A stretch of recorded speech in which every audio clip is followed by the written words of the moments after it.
Karate பயிற்சியாளரும் நடிகருமான Shihan Husaini புற்றுநோய் பாதிப்பால் இன்று அதிகாலை காலமான நிலையில் பெசன்ட் நகர் இல்லத்தில் வைக்கப்பட்டுள்ள அவரது உடலுக்கு மாணவர்கள் மற்றும் பொதுமக்கள் கண்ணீர் அஞ்சலி செலுத்தி வருகின்றனர். கூடுதல் விவரங்களோடு இணைகிறார் செய்தியாளர் ஜெரி. வணக்கம் ஜெரி, விவரங்கள். வணக்கம்.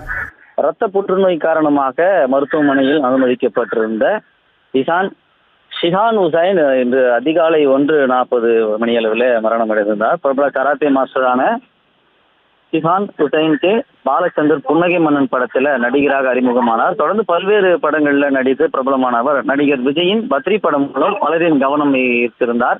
4 மேற்பட்ட வில்வித்தை வீரர்களுக்கு பயிற்சி அளித்து அவர்களுக்கு சாதனை புரிய ஒரு ஏதுவாக அவர் செயல்பட்டிருந்தார். அண்மை காலமாக அரிய வகை இரத்த புற்றுநோயால் பாதிக்கப்பட்ட ஷிஹான் ஹுசைனின் அதற்கான சிகிச்சை எடுத்து வந்தார். அவருக்கு தமிழ்நாடு விளையாட்டு மேம்பாட்டு ஆணையம் சிகிச்சைக்கான உதவிகளையும் செய்திருந்தது. இந்த நிலையில சிகிச்சை பலனின்றி அதிகாலை 1:45 மணி அளவில் உயிரிழந்ததாக அறிவிக்கப்பட்டிருக்கிறது. 22 நாட்களாக அவர் மருத்துவ சிகிச்சையில் இருந்து வந்திருக்கிறார். அவரது மரணத்தை அறிந்த திரையுலகத்தினர் அதிர்ச்சியில் மூழ்கி இருக்கின்றனர்.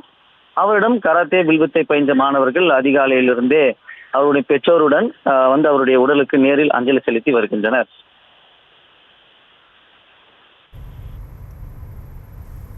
விவரங்களுக்கு நன்றி ஜெரி.